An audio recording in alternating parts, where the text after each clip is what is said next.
జగన్ గారికి కోపం వచ్చిందండి. ఎప్పుడు కోపం ఉండదాయే? అలాంటిది ఎన్ని వార్తలు రాసినా, ఎన్ని తప్పుడు కథనాలు రాసినా, ఎన్ని తప్పుడు వార్తలు రాసినా, జగన్ గారిని ఎంత కించపరిచినా ఆయన అతి మంచితనమే ఇప్పటి వరకు మాట్లాడలేదేమో. చాలామంది అంటుంటారంట, మీకు మరీ అతి మంచితనం ఎక్కువండి, అది పనికిరాదండి అని పేరు నాని ఇలా చాలామంది అనేవారని స్వయానా జగన్మోహన్ రెడ్డి గారు అన్నారు. కాబట్టి జగన్మోహన్ రెడ్డి గారికి ఈసారి కోపం వచ్చింది. ఎందుకంటే ఏది పడితే అది రాస్తే ఊరుకోవడం కుదరదు ఇక్కడ. ఆయన ఏం చేశాడంటే ఆయన 100 కోట్లకి పరువు నష్టం దావా వేశాడు. జగన్మోహన్ రెడ్డికి కోపం వచ్చిందన్నాను. అందుకనే నిజంగా జగన్మోహన్ రెడ్డి గారి కోపం రానంత వరకే, వస్తే జగం ఉండోడు, దాంట్లో ఎటువంటి అనుమానం లేదు. ఎందుకంటే ఎంతకాడికైనా వెళ్తాడు అనేది ఈ ఒక్క ఉదాహరణే దానికి మూలం. ఎందుకంటే జగన్మోహన్ రెడ్డి గారు 100 కోట్ల పరువు నష్టం దావా ఎవరి మీద వేశారంటే ఈనాడు, ఆంధ్రజ్యోతి. ఏం రాశారు వాళ్ళు? ఏదైతే సెకీ ఒప్పందం ఉందో జగన్మోహన్ రెడ్డి గారికి, అలాగే సెకీ ఒప్పందానికి మధ్య మూడో పార్టీగా ఎవరైతే అదానీ ఉన్నారో, అదానీ ద్వారా 1150 కోట్లు 1750 కోట్లు ఆయనకి లంచాలుగా వచ్చినాయి. కొన్ని 100 కోట్లు లంచాలుగా తీసుకున్నాడు జగన్మోహన్ రెడ్డి గారు అని అన్నారు. ఒరే బాబు, లంచాలుగా నేను తీసుకోవడం ఏంట్రా? 5 రూపాయలు ఉండే యూనిట్ ఛార్జీని 2 రూపాయల 40 పైసలకే నేను బేరమాడి ఇప్పించినట్లు లెక్క. అతి తక్కువ రేటుకి యూనిట్ 2 రూపాయల 40 పైసలు చొప్పున 20 సంవత్సరాల వరకు ఒక అగ్రిమెంట్ రాసుకుని, కాబట్టి ఆ రకంగా నేను కొనుగోలు చేశాను. ఎక్కడైనా ఎక్కువ రేటుకు కొంటే లాభాలు ఇస్తారో, ఎక్కువ రేటుకు కొంటే లంచాలు ఇస్తారో, ఎక్కువ రేటుకు కొంటే ఏదైనా వేరేగా ఇస్తారో, అంతేగాని ఎక్కువ రేటుకి కాకుండా అతనికే లాస్ వచ్చేటట్టుగా బాగా తక్కువ రేటుకి 2 రూపాయల 40 పైసలకి నేను కొంటే అతను లాస్ వచ్చినప్పుడు నాకు లంచం ఎలా ఇస్తాడో అనేది అయినా జగన్మోహన్ రెడ్డి గారి వాదన. పైగా థర్డ్ పార్టీ లేదు కదా అక్కడ. ఒకటి సెకీ, 2 ఆంధ్రప్రదేశ్ ప్రభుత్వం. ఈ మధ్య జరిగిన ఒప్పందాలే ఈ 2 రూపాయల 40 పైసలు యూనిట్కి అనేది. కాబట్టి ఎక్కువ రేట్లో ఉన్న యూనిట్ ఛార్జీని తగ్గించి తక్కువ రేటుకి కొన్న ఏకైక సీఎం నేనే అని చెప్తున్నాడు ఆయన. కాకపోతే ఇక్కడ ఇప్పుడు అధికార పక్షం ఏం మాట్లాడుతుందంటే, లేదు, ఈ ఒప్పందం మధ్య చీకటి ఒప్పందం ఇంకోటి జరిగింది, ఇంకో డీల్ సెట్ చేసుకున్నారు జగన్మోహన్ రెడ్డి గారు, కాబట్టే అన్ని 100 కోట్లు ఆయనకి రావడం జరిగింది అని అన్నారు. కానీ ఆధారాలు ఉన్నాయా? ఆరోపణలు ఉన్నాయా? అమెరికాలో అదానీ మీద కేసేస్తే జగన్మోహన్ రెడ్డి గారి పేరు కూడా దాంట్లో ఉంది. ఆ ఛార్జ్ షీట్లో జగన్మోహన్ రెడ్డి గారు కూడా ఉన్నారు. రేపో మాపో జగన్మోహన్ రెడ్డి గారు కూడా సమన్లు అందుతాయి అమెరికా కోర్టు తరపు నుంచి అని ఎవరికి నచ్చిన వార్తలో వాళ్ళు మాత్రం తెగ రాసేశారు మన మామూలు కదిక. కాబట్టి రాసిన వార్తలకు గాను జగన్మోహన్ రెడ్డి గారికి కోపం వచ్చింది.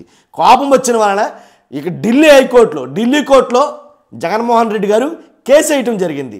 దానికి గాను నోటీసులు పంపించారు ఈనాడికి, ఆంధ్రజ్యోతికి.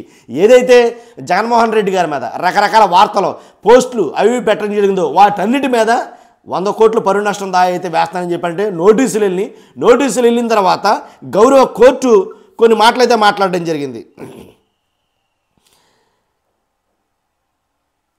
ఏంటంటే, సెకీతో విద్యుత్ కొనుగోలు ఒప్పందంపై ఆ మీడియాలో వాస్తవాల వక్రీకరణ అనేది జరిగింది.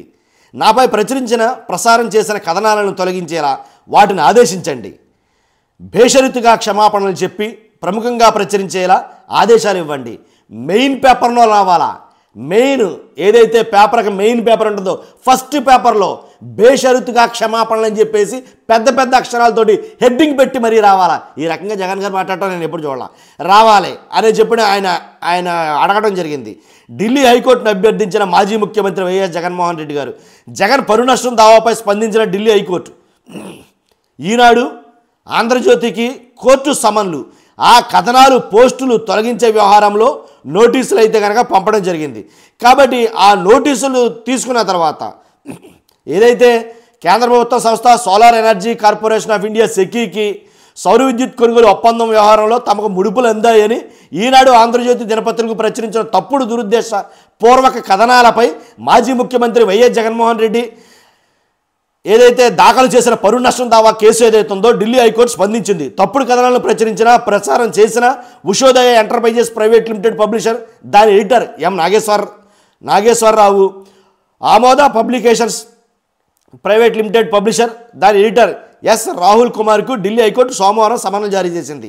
తనపై ప్రసారం చేసిన తప్పుడు కథనాలను, ఆర్టికల్స్, పోస్టులను తొలగించాలా ఆదేశాలు ఇవ్వాలన్న జగన్ అనుబంధ పిటిషన్లో కూడా ఈనాడు, ఆంధ్రజ్యోతి మీడియా సంస్థలకు న్యాయస్థానం నోటీసులు జారీ చేసింది. అంతేకాక ఇకపై ఇది నోటీస్ చేయండి, ఇకపై అలాంటి తప్పుడు కథనాలు ప్రచురించకుండా ఆదేశాలు ఇవ్వాలని జగన్ అభ్యర్థనను పరిగణలోకి తీసుకుని హైకోర్టు ఆ మేరకు ఈనాడు ఆంధ్రజ్యోతి నోటీసులు ఇచ్చింది. నోటీసులు ఇస్తూ జారీ చేసిన ఈ ఉత్తర్వుల తర్వాత మీరు ఏ కథనాలు ప్రచురించినా, నోటీసులు జారీ చేసిన తర్వాత మీరు ఏ కథనాలు ప్రచురించినా, ప్రసారం చేసినా వాటిని కోర్టు ఉత్తర్వుల గురించి తెలిసి ప్రచురించినట్లుగా భావిస్తామని చెప్పి ఈనాడు ఆంధ్రజ్యోతికి హైకోర్టు స్పష్టం చేసింది. ఈ మేరకు ఢిల్లీ హైకోర్టు న్యాయమూర్తి జస్టిస్ సుబ్రమణియం ప్రసాద్ ఉత్తర్వులు జారీ చేశారు. దీనిపై తదుపరి విచారణ ఈ నెల 16వ తేదీకి వాయిదా వేశారు. అదండి 100 కోట్లకి సంబంధించిన జరుగుతున్న విషయం అదైతే అలా జరిగింది.